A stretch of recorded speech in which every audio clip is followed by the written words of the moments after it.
इस वक्त बहराइच के मासी महाराजगंज में क्या हाल है, ये बात हम और आप अच्छे तरीके से जानते हैं। लेकिन वीडियो बनाने का मकसद मुझे आम जनता को जोड़ना है और उनके दिमाग के अंदर एक सवाल ये पैदा करना है।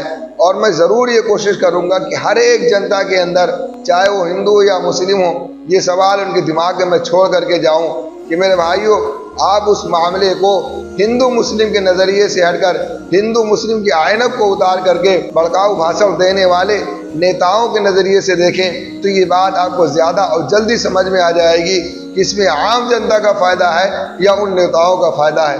कोई जाए राम गोपाल मिश्रा की बीवी से पूछे, सुना था कि उसके 4 महीने से शादी के हुए थे, उसकी बीवी से जा करके कोई ये पूछे कि अपने मायके से आई थी, उसके दिमाग के अंदर और उसके दिल के अंदर नामालूम कैसे कैसे सपने सजे रहे होंगे, कितनी खुशियां वो अपने मायके से लेकर के आई होगी और अपने दिमाग के अंदर अपने अंदर नामालूम कैसे कैसे उसने सपने देखे होंगे। आज जाए को उसकी बीवी के दिल का हाल पूछे कि उसकी ज़िंदगी कैसे गुजर रही होगी। कोई जाए राम गोपाल मिश्रा के माँ बाप से पूछे, जिन्होंने राम गोपाल मिश्रा के पैदा होने पर कितनी खुशी मनाई होगी और क्या क्या सोचा होगा कि ये बुढ़ापे में हमारा साथ देगा, अच्छे बुरे कामों में हमारा काम आएगा। आज उनका कोख वीरान हो गया, आज वो लोग लावारिस हो गए, उनकी वारिस उनकी संतान इस दुनिया से चली गई, वो बेचारे बे औलाद हो गए, उनका राम गोपाल मिश्रा इस दुनिया से चला गया, उनकी दुनिया उजड़ गई।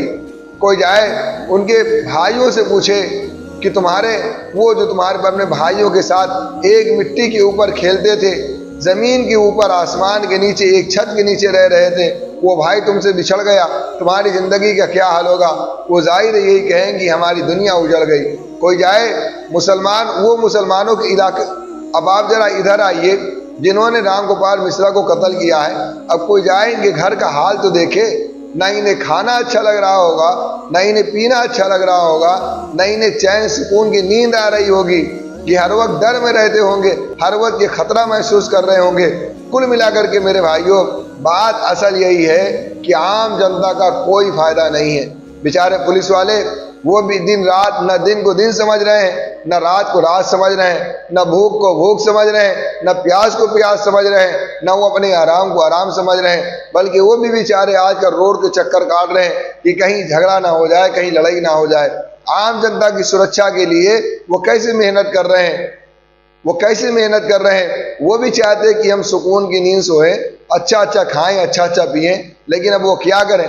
फायदा ना पुलिस वालों का है, ना हिंदू का है, ना मुसलमान का है, फिर फायदा किसका है।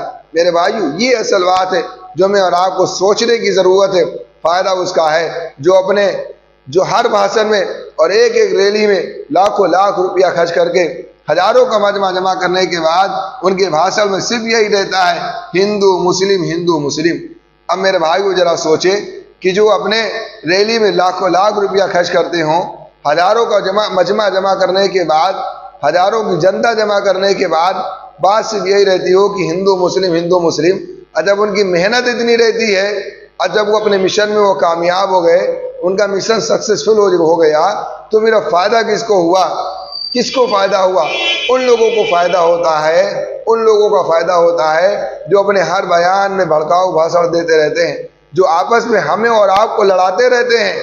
फायदा उन्हें हो रहा है जो हमें और आपको आपस में लड़ाते रहते हैं, जो हमें और आपको आपस में लड़ाने के बाद हम पर वो राज करना चाहते हैं।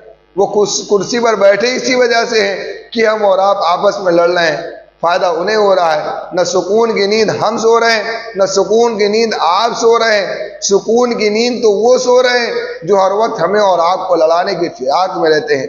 चैन की नींद तो वो सो रहे हैं जो अपने हर भाषण में भड़काऊ भाषण देते हैं, जो अपने हर भाषण में हिंदू मुस्लिम करते रहते हैं, हमें और आपको आपस में लड़ाते रहते हैं। फायदा उनका है, आम मुसलमान का, आम इंसान का फायदा कुछ नहीं है। मेरे भाइयों, मैंने पहले ही कहा था, इस मामले को हिंदू मुस्लिम के नजरिए से हट करके देखा जाए तो ये बात ज्यादा और जल्दी समझ में आ जाएगी। अगर हम और आप होशियार न हुए, दूसरों के बहकावों में आते रहे, तो याद रखिएगा मेरे भाइयों, हमारी जिंदगी बर्बाद होने से भी कोई नहीं बचा सकता।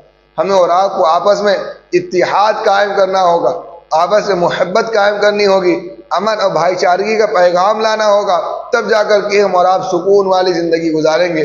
हमें और आपसे कारोबार आपको हमसे करना है, हमें आपसे करना है। एक रोड पर आप चल रहे हैं, उसी रोड पर हमें चलना है। ये नेता नहीं आएंगे हमें आपसे कारोबार करने के लिए, ये विधायक और ये सांसद और ये मुख्यमंत्री नहीं आएंगे आपसे कारोबार करने के लिए।